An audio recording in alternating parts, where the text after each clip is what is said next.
Hello, everyone. Welcome back to another episode.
"52 Authors, 52 Weeks." And today you are in for a treat because I am joined by Dr. Sarah Jefferis, who the first time I met her, I found that she has such a very infectious spirit. If you're looking at her right now with her smile and the radiance that she exhibits, you could just tell what type of person that she is. So I am so honored to be here with you today to not only talk about your book, What Enters the Mouth, but also I want our listening, viewing audience to learn more about you, who you serve.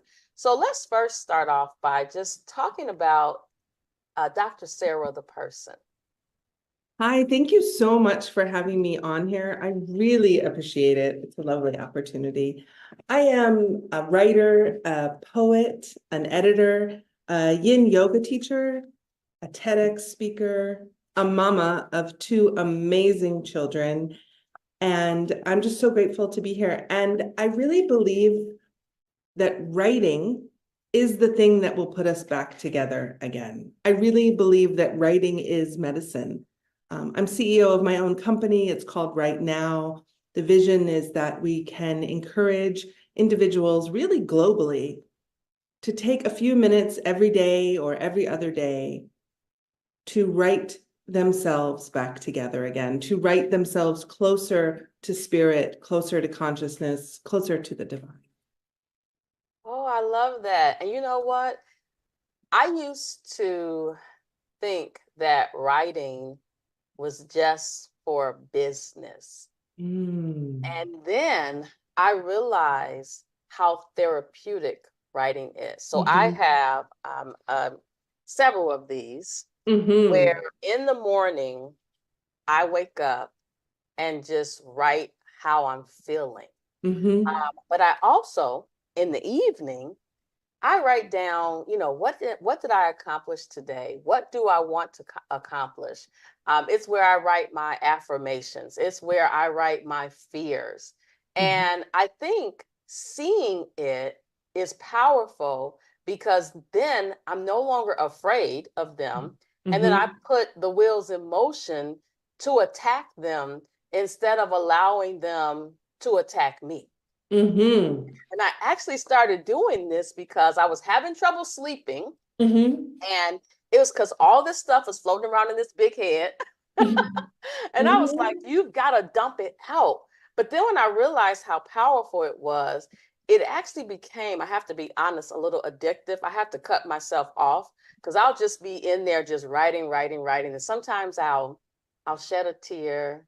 I'll smile. I go through this whole gamut of emotions, but it's so therapeutic. And my favorite part, it's free to write in a book. It is free.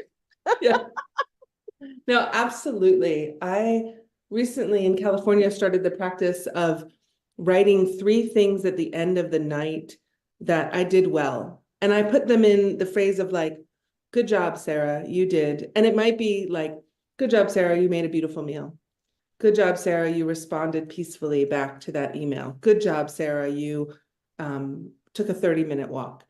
Because in the past, I have written down all the things that I needed to do at the end of the night.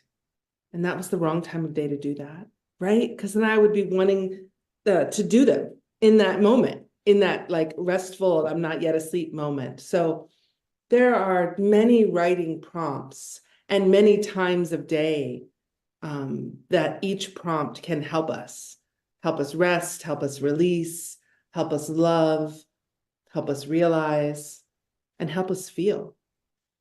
You know, writing is that time when we don't have to mask. That just occurred to me as that came out of my mouth. I was like, wait a minute. Writing is the time where authenticity can be practiced, created, a habit. So that when we're in the world, the authenticity that we got through on the page can exist in other places. I love it. I love it. And I truly believe in being my authentic self Mhm. because I think it's too difficult to try to be all these different folks. Yeah, And because it's like, okay, who am I showing up as today? Whereas when you are walking in your authenticity, you just show up as you. yeah. And when you peel back the layers and take the mask off, that inner beauty can flow. That's where you have this glow that Mhm. comes from inside out, and Mhm. that's where the magic happens. Mhm. Mhm. Authenticity is bright. Authenticity grows and continues to blossom, I think. You know, it is, um, yeah, it is the thing we can practice on the page so that we can repeat in life. I love it. I But it love is also the place of beauty. That's what I hear you saying. it. It is. It is. And when others see you walking in your authentic self, they don't even know, they don't have to know you to learn about you. I've been told so many times, every time I see you, you're smiling. Even if we never have a conversation, they're like, you're smiling. Well, Yeah. and I tell them all the time, it's because there was a time in my life where I lost my voice. And in the midst of losing my voice, I lost that inner sunshine that I Mhm. had. And once I got it back, I wasn't letting go of it. Mhm. It's here to stay. Mhm. Mhm. And for me, that smile comes from being in a place of gratitude, and not just gratitude for, the roof over my head, which, as a solo mama in California, very grateful for, or food in the fridge, but gratitude for it all, right? Like gratitude for the antibiotics that helped my kid who had bronchitis, and gratitude for the sorrow, and gratitude for um, the deep awareness of feeling, right? I think it's really easy to be grateful and joyful for all the wonderful things. And it's much harder to be um, in a place of gratitude for the harder feelings, you know? Wow. You're But gonna even make the harder feelings are here to teach us. you're gonna make me tear up because I think about waiting 7 years for my daughter to walk. Mm. And I think about how I was told she wasn't going to walk. And Mhm. so there's power in me experiencing that 7 year journey with her because it not only taught me the power of patience, but it also taught me the power of having a positive mindset, the power of gratitude, even though, you know, it didn't look like it was going Mhm. to happen. I kept believing that she was going to walk, and she did. And Mm. so it's so powerful because it taught me the power of waiting. We all oftentimes rush into things when we're not ready, but waiting that 7 years meant so much to me. I'll never forget it as long as I live on this earth Wow. because it's powerful. That reminds me of a Rumi quote, who's another amazing poet, and he said, "The longer we are in the stillness, the more that we can hear." And Mm. so I was thinking about that when you said the waiting space is often the place for me of stillness, which is related, of course, to the yoga that I teach. I'm not, there's all different kinds of yoga, and yoga, I think, needs to be more accessible for every single body, size, shape, age, able-bodiedness, not able-bodiedness. I teach yin yoga, which is a very quiet, lay on the floor with lots of pillows, deep stretch kind of yoga. There's fast yoga and there's Buddha yoga and there's vinyasa yoga and there's all different kinds. I like the kind that we start first in meditation or prayer, and then follow the breath to be in stillness. Mhm. Stillness for me is also the place where I'm able to write poems. It's the place where I was able to do what enters the mouth. Um, the world moves really fast. It does. And you have to take those moments for you for silence. Yes. And I actually have a place that I go to in the house now for my silence moments, Mm, but it's the place where I experience silence. It's also the place where I'm writing. It's not a place where I'm working. no. It's only a place where I'm going to this deep place where number one, I have visions in this place, right? I'm sitting Mm, there and I just kind of zone out and I see myself on a stage. I see myself as a commencement speaker for a graduation. And mhm, if I didn't take the time to be silent and mhm, experience it, mhm, I'd be missing out. And I don't want to mhm, miss out. mhm, mhm, mhm. So tell us about why you started to pen What Enters the Mouth. Originally, I wanted to call it "What Enters the Mouth Will Not Destroy You," because that's from the Gospels. And the publisher was like, "That's too long." And I was like, okay. And I was thinking about all the ways that women walk through the world and have been told to be quiet, or obsess about what we put in our mouths, or obsess about our mouths or our lipstick or our face. And I was thinking about the idea that what we take in can build us up or destroy us. And even if there have been moments of assault and sorrow, we still have our own responsibility to heal. So I didn't sit down and think, I want to write about responsibility. I thought, I want to write about different moments when I had agency for what I put in my mouth, moments when I didn't have agency, moments when I knew of stories of women who had survived atrocities and still walked in the world. We are fierce as women. Mhm. We are fierce and powerful. And I wanted to show some of that agency and power. I also wanted to write about moments in which time travel occurred, moments in which we were present in a space, and yet we were also pulled back at the same time, and then still able to rise. Mm, I love Um, it. I'm happy to read one of those if you like. Absolutely, absolutely.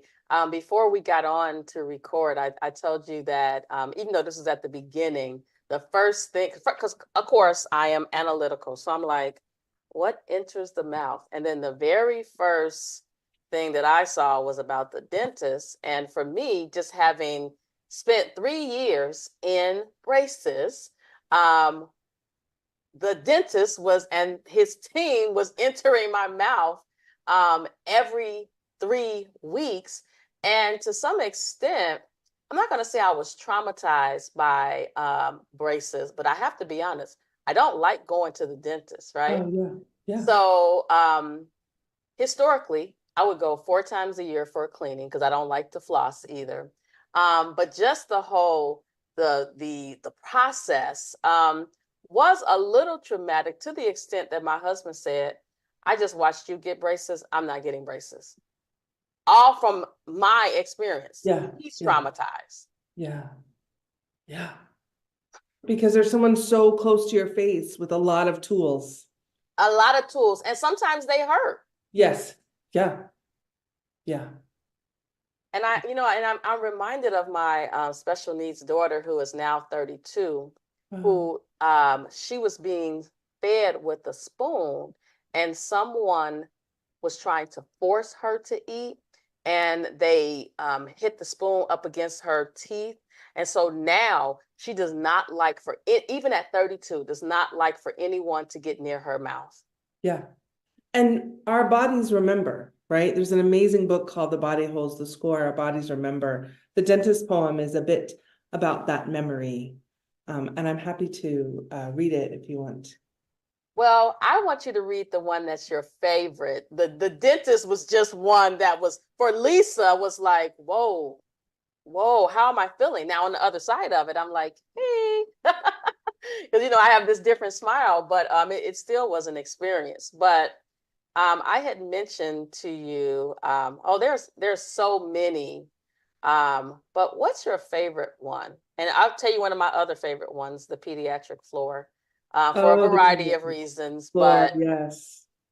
Um, Gosh, my favorite. This is my second book. The first one was called Forgetting the Salt, which was about growing up in Virginia and what it was like to be in such a strange historic town. I grew up in Colonial Williamsburg. Everyone was pretending it was, British times. It was very strange. And I grew up incredibly poor, and my mom did the best she could. She worked at a gas station and wrote obits. Um, but there was a lot of struggles, right? And so that's the first book. And then this, of course, is more about women who can survive. The third book is already finished. I'm just waiting for the publisher to get it. And that is called Lucky to Have You. And that's more love poems and divorce poems. And it's a little bit wilder. But I'll read The Dentist if that works. And then I can read The Pediatric Floor. okay, Does that work for you? it does. And I have a question for you after that, after you finish. Yes. So the first thing I want to say about The Dentist, just a gentle trigger warning. It is a poem that deals with a moment of assault. So for your listeners, it's not a poem that I would put in front of younger audiences. It is also a poem about memory. The Dentist. What is it about the needle, the padding in the mouth, the wild, untamed tongue, the metallic smell of cement, the tar, the drill, the masked woman demanding breath, the chills, the vacuum sucker, the bite down here, a little more, a little longer, that turns me to a yellow sky afternoon where my brothers bound my pudgy arms to wooden posts, cranked my mouth open, and collected $1 from every neighborhood boy who would jam himself down to my tonsils, how they begged me to swallow, how my brothers gave me a burn every time I bit. How short is the line from jaw to pelvis? How even now I am in the chair and on the ground watching. Oh my gosh. So let me just tell you, me reading this silently to myself and then hearing you actually read it aloud had an impact on me. Because when I read it, I was not focused on this story. I was focused on my own story. Mm-hmm, But mm-hmm. now that I am internalizing the story from the actual page here, um, all I can say is wow. Yeah, And it's so many things that are coming to mind about this story that shows how powerful words are. yeah. When we're in the dentist chair, we are laying back, which for me is a place of vulnerability. And I had to I had the memories and then I put them together and then I wrote the poem. And now when I go to the dentist, I say, just tell me before you put the chair back. And if I need to sit up, I'm going to be like, whoa, pause. Let me sit up for a second. Mm. And you know what's so powerful about that? Someone who's not um, attentive, they would associate that with you be doing something that has nothing to do with what they think it's about. Mm-hmm. It's Mm-hmm. about a situation that happened Mm-hmm. that left a traumatic, Mm-hmm. left you in a traumatic place. And every time you go back to that place, you're reminded, Right. but you've learned how to um, navigate through the dental experience, Mm-hmm. but you just let them know, hey, let me know when you want to do XYZ so that you're driving that process because let me know so then you're prepared to lay Mm-hmm. back. Let me know when you're gonna put that thing in to suck out the liquid, right? Let me Right. know so that I'm aware and can maintain Mm-hmm. myself so that you can Mm-hmm. get done what you need to get done. Mm-hmm. And I think that's true for a lot of survivors because we carry the memory in our body. We don't necessarily know when the memory is going to arrive, right? And as you know, a teenager and a young adult, I was trying to figure out, why do I hate the dentist? Why do I avoid the dentist? Why do I throw up after the dentist? Why do I need to lay down, right? And then I was like, wait a minute, right? There is a moment of that intense vulnerability and fear that arrives. And so through a lot of therapy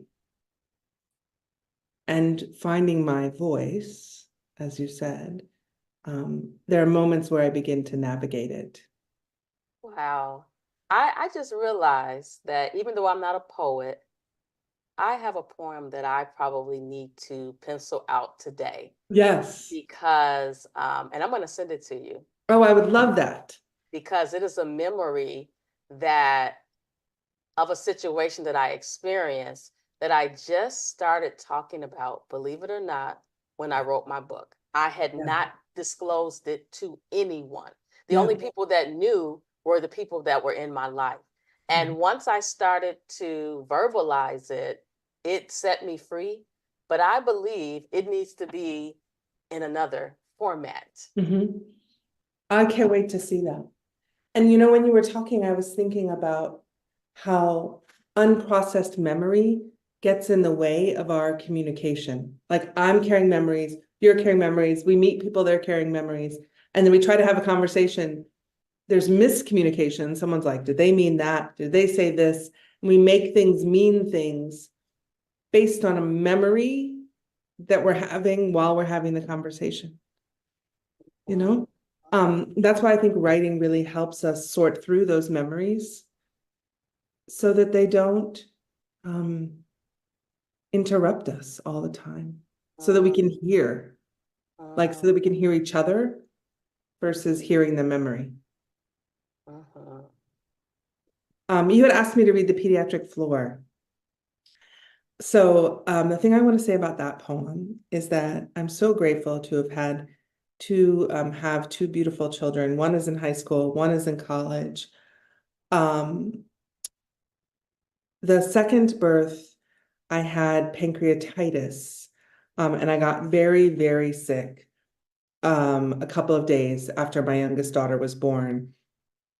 And this is a poem about that. The first time my oldest, Isla, had jaundice. And so she came out like yellow as yellow as yellow. And they scared me. And yeah, I spent a lot of time on the labor and delivery floor in New York. Um, so much so that I could write thank you. And I have thank you cards to the nurses who hung out with me for a while. The pediatric floor. One, my first 3 days old and yellow as squash left on the neighbor's doorstep. I cannot leave her outside for lack of February light at her birth. Inside, needles and IVs and little felt sunglasses to protect the bulb from burning her. The incubator box she lay in thick plastic with a thermometer, 2 tunnels for my hands like lost rabbits. She beats the plastic walls with her fists, wails, yanks the sunglasses off, stares as if I have already betrayed her. 2, the second time, second child, same floor, here after 3 days of groaning and Pitocin. This is not her fire, merely my own postpartum stomach beating the walls. My pancreas dried, squished, pleated. No stones. Labor the reason. Same nurses who replaced the felt glasses years ago on her sister slip oxygen in my nose and dilaudid in me every 3 hours. Engorged, I pour milk, thick with fear, down the drain. My poisoned body trips. Oh my gosh, you have such a way with words. Thank you. I mean, every word you spoke, I felt it. Mm. Every single word. You know, Pitocin is something we give women in labor all the time. And after this, I read a bunch of studies, and it's something like 75% of women who have Pitocin for more than 24 hours have some kind of gallbladder, pancreas, postpartum thing, right? Pitocin, while important, is a drug that helps speed up labor. When we give it to women who are over 200 pounds, mostly in the studies, it impacts their stomach, their gallbladder, their pancreas. My babies were big. Her feet were like way up here. I had huge children. I was like, am I birthing a toddler? Like, what is happening right now? But the Pitocin in both of them made me very sick. And I started thinking about maternity policies and how we help women in labor and what it was like to be postpartum back in the hospital and not be able to breastfeed, right? Have so much medicine in me to calm my system down that I had to pour breast milk that was poisoned from the drugs because the baby couldn't have the drugs in the sink. And I remember thinking, breast milk is gold. I remember thinking breast milk is powerful. And here I am in this hospital trying to survive and heal myself. It's 2024 and labor is still difficult for women. It is still a race. It is still exhausting. Wow.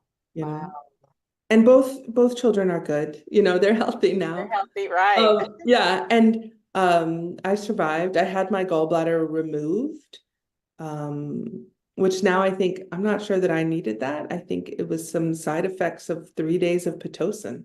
That's a pretty serious medicine. Mhm, mhm.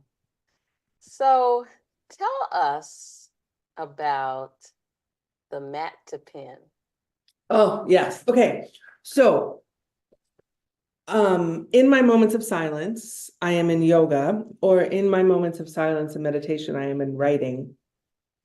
What I noticed is that I'm so grateful that I work with clients one-on-one, and they would be writing a memoir or a poem, and they would feel kind of stuck.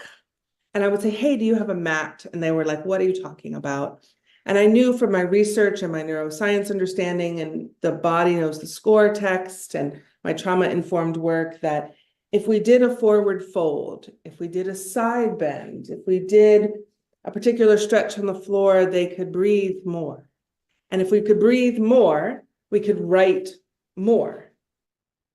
I also noticed that when I was in yoga or when my friends were in yoga, we would leave the class and we would feel like, oh, everything feels so good. And we'd want to write. We'd have like 20 ideas.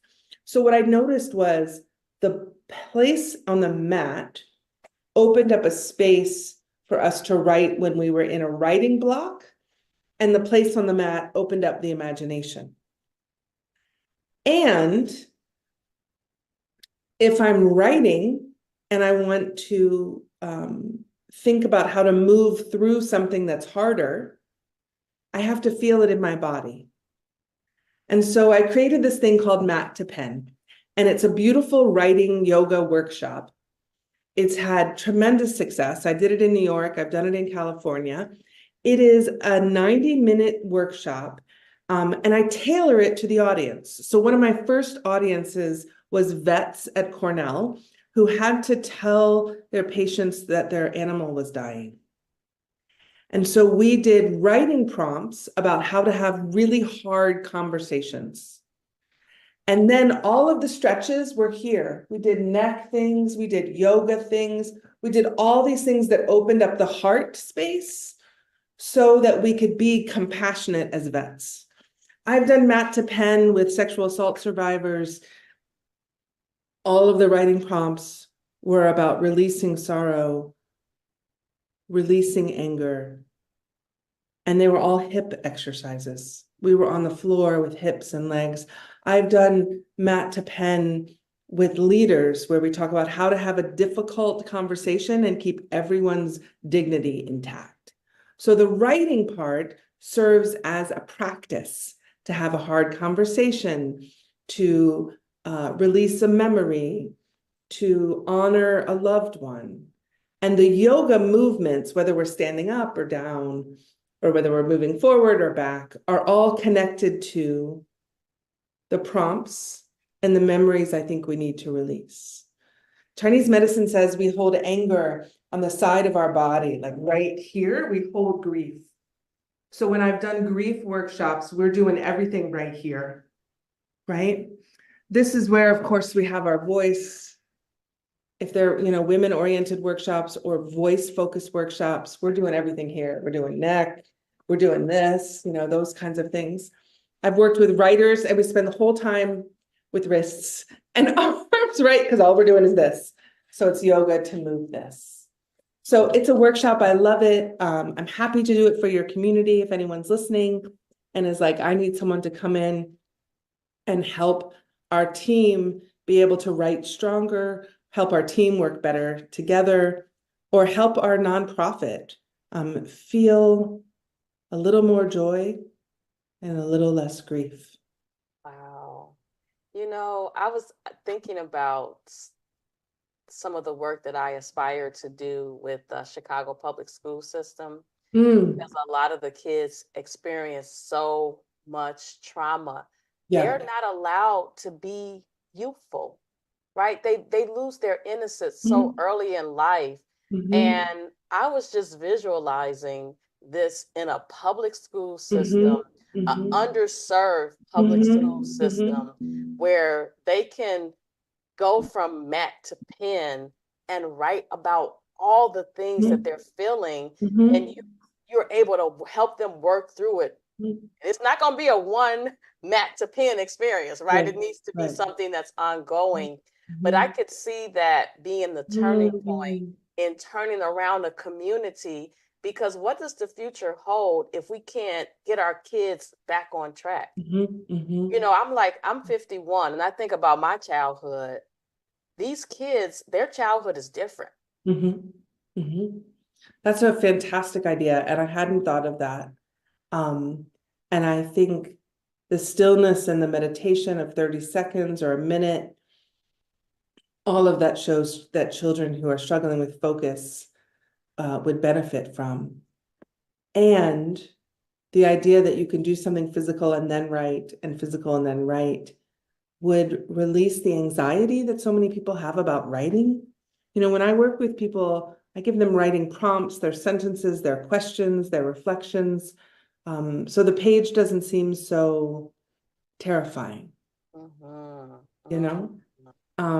I was thinking about a joyful poem that we could move towards. Yes. If that's okay with you. I wanted to just make sure we were okay with time. Oh, I'm loving this because there's so Okay. many things that are crossing my mind, that I'm ready to spread the word about the Thank you. power of the mat to pen. You know, Matt to Penn came to me in that mastermind that we were in that community, in the dream room, when I was thinking about the name of it that came. How is it possible to have yoga be accessible for lots of different bodies and sizes and ages and races and ethnicities? And how is it possible for those of us who have anxiety about writing to be able to move into it? Mhm. And It is, oh, go ahead, go oh, ahead. I was just going to say, it is not easy to be embodied. It is easier to be in our heads.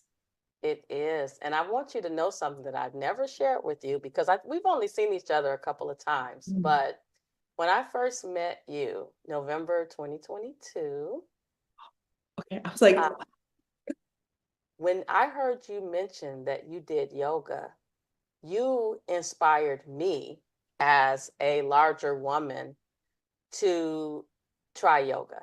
what? Because I always had associated yoga with a thin housewife woman who, and that wasn't me, right? Mhm, And so mhm. once I met you, Oh. I tried a yoga class. In fact, as I was sitting here thinking about you talking about the mat to pen, I'm going to move my mat from where it's at in my exercise room to where I experience my silence and my journaling. And I am going to incorporate laying down first. Now, let me just tell you, I am by far an expert in anything yoga, but I do know how to lay down and breathe and stretch. And I believe that this conversation happened when I needed it, but it's also going to help so many other people who are struggling, Mhm. who didn't know what to do, was afraid to try different things. You know, there's the stigma associated with therapy, but something simple as laying down on the mat and allowing yourself to have that moment and then just get up and start to write, or get on your stomach and have your journal there and With start to you. write. Yeah. And for me, I already know it's going to be writing, reflecting, but it's also going to be some crying Mhm. because I firmly believe in letting go of the things that are holding me back. And I Yes. do that via tears. Yes. Yes. I completely agree. And I'm so glad that we met. When you said 2022, I was like, wait, was it that year? I couldn't even remember. The 2021, 2022 all blurs a little bit for me. They there is this stigma around yoga that it's important to be a size 8 and super flexible, as if we had to be good at something before we began it. As if the first yoga class I ever took, I could not touch my toes. And I had a teacher bring blocks over and put them in front of my hands and say, now bend your knees. And so the floor came to me and I could do a forward fold. There are blocks and blankets to put around us to ease the process of relaxing, you know? And I'm so excited that you had tried a yoga class. There are many different ones. Yin is the one that I do the most. I was looking for a joyful poem, um, in this particular book, or one that was, uh, Not so deep, because I know some of our listening, viewing audience is like, whoa, this is deep. But yeah. honestly, you need to experience some moments of where things are deep because you Mhm. realize that you're in a deep place and you Yes, need some assistance with pulling yourself out. yes. Um, let's see. Let's try this one. I don't know how many of your listeners are divorced. Mm.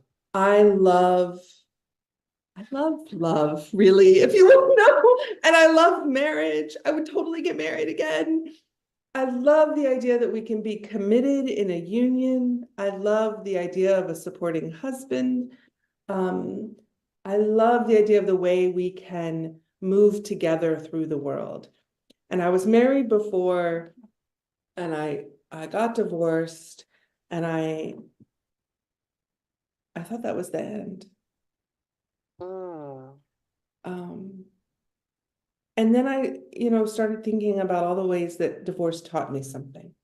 And so that's this one, if that's all right with you. It is. What divorce taught me: people will not behave the way you want them to, including children, especially mine. Invisibility is a gateway to purgatory. Sorrow is a choice. Thoughts are funhouse mirrors. They invent and destroy illusions. Not everyone loves to see what words can do and what they have to do. Some people don't see words. Bees singing in your brain will turn to ash. Light the match every day. Be both open and closed at the same time. Don't choose. Look stupid when you act out of vulnerability. Forget how to court ugly. Beauty is a weapon you can now sharpen.